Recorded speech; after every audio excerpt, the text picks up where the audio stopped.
was asking about 2012. Well, Nostradamus talked about the shifting of the world. He gave us the maps in Conversation Volume 2 of what the world would look like.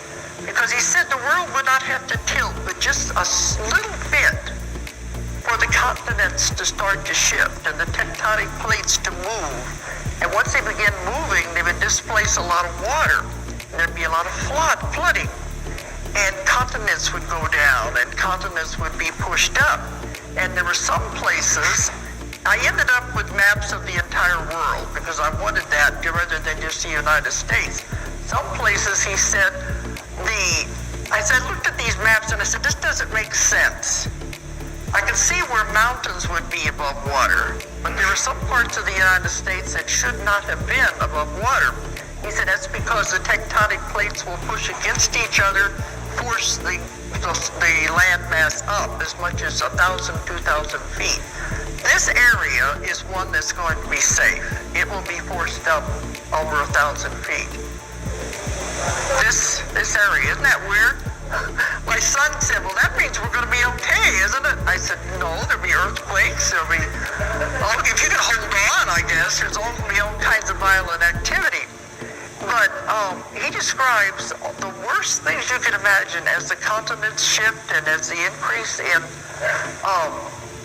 he did say, talking about the government controlling everything, he said, watch the weather. He said, first, there will be earthquakes where they've always occurred. Then there will be earthquakes where they've never occurred before. And he saw machinery that would be in airplanes, and they would be beamed at the earth and can create earthquakes. Then he said, watch the ring of fire, the reawakening of the volcanoes. Some of them have been dormant for hundreds of years. All of these things have been happening during the 20 years that I've been working on this. And then he said the weather will become increasingly strange. In one of the quatrains, they call it mistake of the month.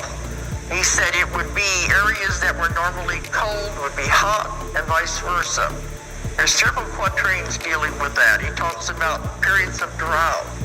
In one quatrain is the year without a rainbow, which he talks about the droughts. And he talks about flooding. It's a great deal dealing with the weather. So all of this about the shifting of the earth, during that time I was getting phone calls and letters from people saying, should I move? Where should I move to? I said, just follow your instincts. You'll be where you're supposed to be.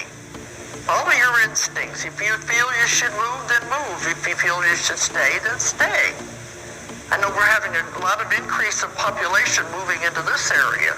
And I don't know where they're getting these vibes or what it is, but definitely California's going down, Florida's going down, all of those areas.